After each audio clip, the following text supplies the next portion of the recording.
2 Samuel chapter 7. David is forbidden to build God a house. After the king had been living in his palace a while and Adonai had given him rest from all his surrounding enemies, the king said to Nathan the prophet, "Here, I'm living in a cedar wood palace, but the ark of God is kept in a tent." Nathan said to the king, "Go, do everything that is in your heart, for Adonai is with you." God promises David an eternal house. But that same night the word of Adonai came to Nathan. "Go and tell my servant David that this is what Adonai says, you are going to build me a house to live in. Since the day I brought the people of Israel out of Egypt until today, I never lived in a house. Rather, I traveled in a tent and a tabernacle. Everywhere I traveled with all the people of Israel, did I ever speak a word to any of the tribes of Israel, whom I ordered to shepherd my people Israel, asking, 'Why haven't you built me a cedar wood house?' Therefore say this to my servant David, that this is what Adonai Sphero says, I took you from the sheep yards, from following the sheep, to make you chief over my people, over Israel. I have been with you wherever you went. I have destroyed all your enemies ahead of you, and I am making your reputation great, like the reputations of the greatest people on earth. I will assign a place to my people Israel.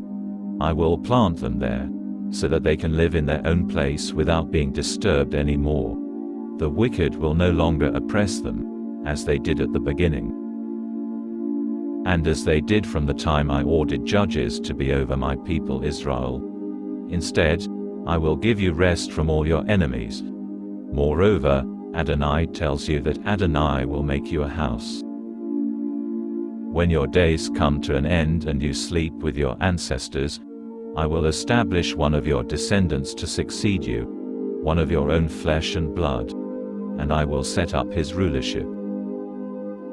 He will build a house for my name, and I will establish his royal throne forever.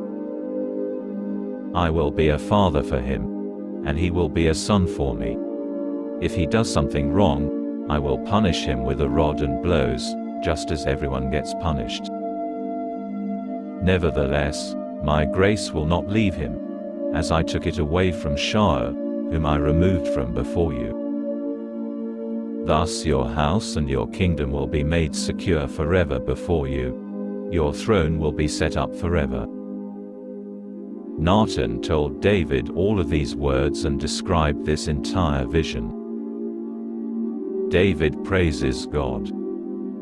Then David went in, sat before Adonai and said, "Who am I, Adonai Elohim? And what is my family, that has caused you to bring me this far?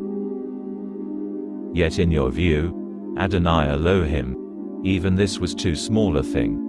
So you have even said that your servant's dynasty will continue on into the distant future. This is, indeed, a teaching for a man, Adonai Elohim. What more can David say to you?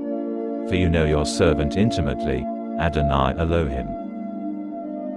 It is for the sake of your word and in accordance with your own heart that you have done all this greatness and revealed it to your servant. Therefore, you are great, Adonai, God. For there is no one like you, and there is no God besides you. Everything we have heard confirms that.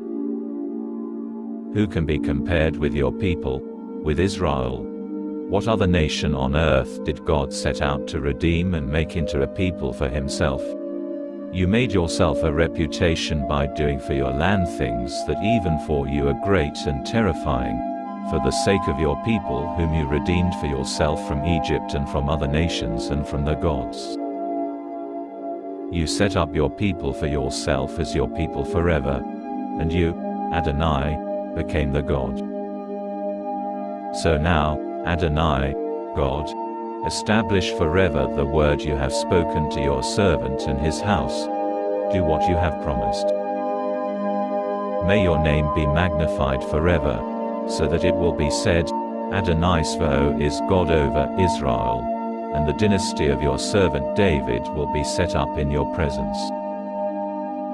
You, Adonai Svo, God of Israel, have disclosed to your servant, I will build you a house. This is why your servant has the courage to pray this prayer to you. Now, Adonai Elohim, you alone are God. Your words are truth, and you have made this wonderful promise to your servant. So may it please you to bless the family of your servant and thereby cause it to continue forever in your presence. For you, Adonai Elohim, have said it. May your servant's family be blessed forever by your blessing.